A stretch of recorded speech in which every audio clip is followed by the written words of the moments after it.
you think maybe we could find us a brand new recipe?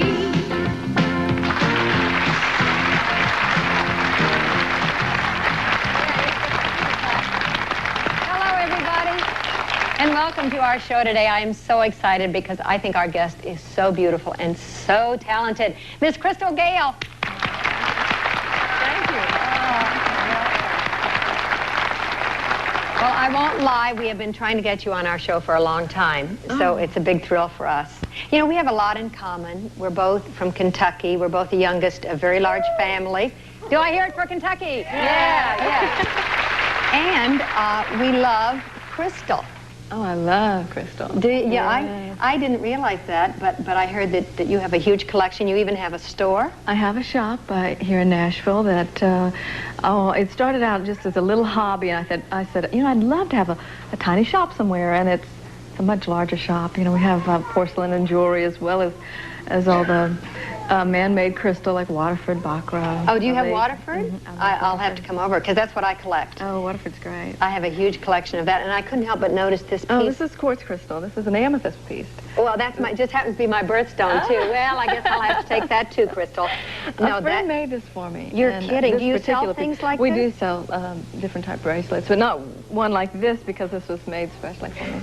Well, now you know, in the new age, as we call it now, so many people believe in the healing powers of crystal. How do you feel about that? Well, you know, I love quartz crystals. I think it's very beautiful. If it makes you feel good, why not? There is some properties there that are very important. I mean, they use it in computer chips and watches, the quartz watches, so there's something there. There's got to be something there. Yeah, so, you know, I love the beauty of it, and it was made by God, and, you know, that's very special to me. I just had goosebumps. I feel the same way. I love it because it reflects light. And I think that the light, you know, is, to me, represents the Holy Spirit. So that's great. Well, Crystal today is going to make for us chicken in red sauce. It smells so good. So you folks, come on back.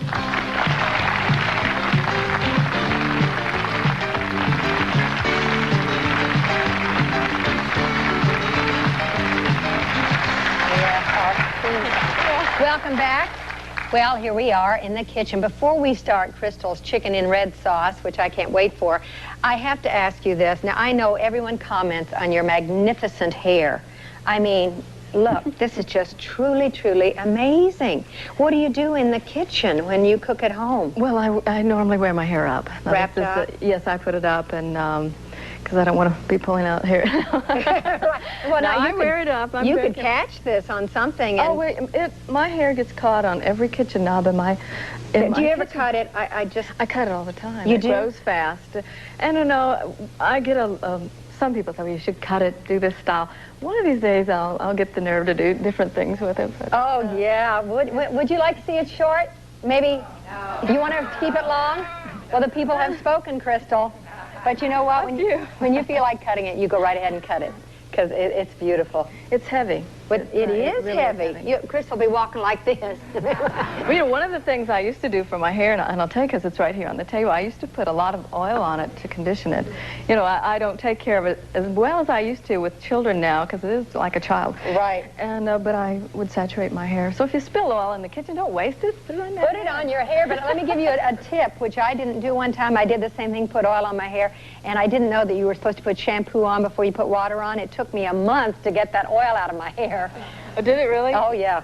A little tip, can we use a product name? Sure, yeah. Dawn liquid detergent will do the trick. Okay, thank you. You heard it here first. Okay, let's get on with this chicken. Okay. I can't wait. Well, this is a chicken recipe that my husband, who's Greek, his mother gave me. My husband's Greek, too. Something else. Yes. Well, her name's Catherine Godzimas, and we named our little girl, Catherine Claire, after Bill's mother and my mother. But this is one of her recipes that the children love. And it's chicken in red sauce, and you can skin the chicken. Normally, I will skin it to get a lot of the excess fat out. Right. And I sometimes will use a larger dish because I love more sauce. Now, what I'm going to do is pour the sauce on, because I love this. Oh, great. Hunt sauce. Little Hunt's tomato sauce. But the bigger the pan, you know, the more sauce you can use. Right. But I'll just use this one can, and I need water. Okay. How much? Just put it around. Yeah. Just. Because sauce, yeah, that'll be good for now. Okay. You can put in as much as you want to. If you cook a lot, then, you know, basically how the pan is and how much sauce, about an inch in the pan. And then I put oil in, and I'm putting, this is olive oil. You can use Wesson oil. Oh, please use Wesson oil, yes.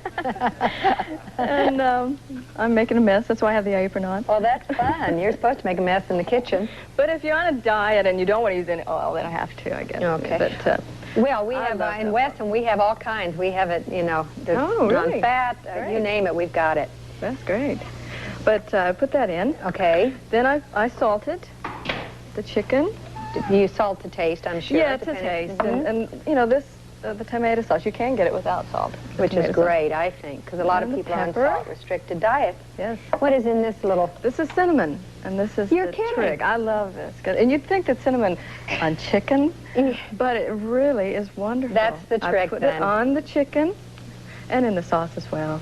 I know that Greeks use a lot of cinnamon in their cooking. It's wonderful. And then you cook, put this in the oven, cook it for an hour, and you should ladle the juice on the chicken as it's cooking during that time. And I'm going to set this under here. And then what about these little guys, these potatoes? This is the finished product. That looks cooked. great. And the potatoes, well, I'm going to, after you cook it, what I normally do is I take the chicken out. Put it on here? Yeah, put it in here. Normally I... Oh, she's so delicate. Watch this, folks. You just take that like that. Just use those fingers. Yeah. Well, see, I'm out in public now. You haven't seen my kitchen. Yeah. Okay. And this, you know, I will... My mother never let me cut anything in her kitchen because I'm left-handed, and she says I was going to cut myself. You are left-handed? Yes, and so when I got out of school, I married. I got me a little Betty Crocker cookbook. Did you? Oh. And you lose fingernails every now and then, but... And she has beautiful fingernails. So you're going to dice those potatoes and put it in the sauce? I could let you... Yes.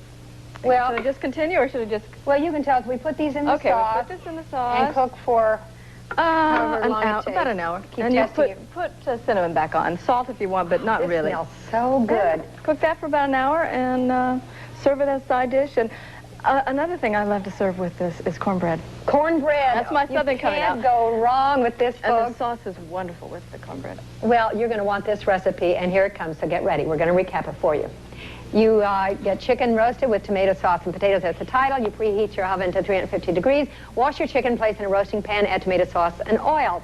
And then you add water to measure about an inch. Salt and pepper the chicken. Sprinkle chicken and sauce with cinnamon. Bake for about an hour. Remove your chicken. Place potatoes in the pan. Sprinkle with salt, pepper, and cinnamon. And then you add water to cover your potatoes. You cook those about an hour, stirring, you know, every once in a while. And you place chicken on the serving dish. Surround those with potatoes. You cover with the remaining sauce.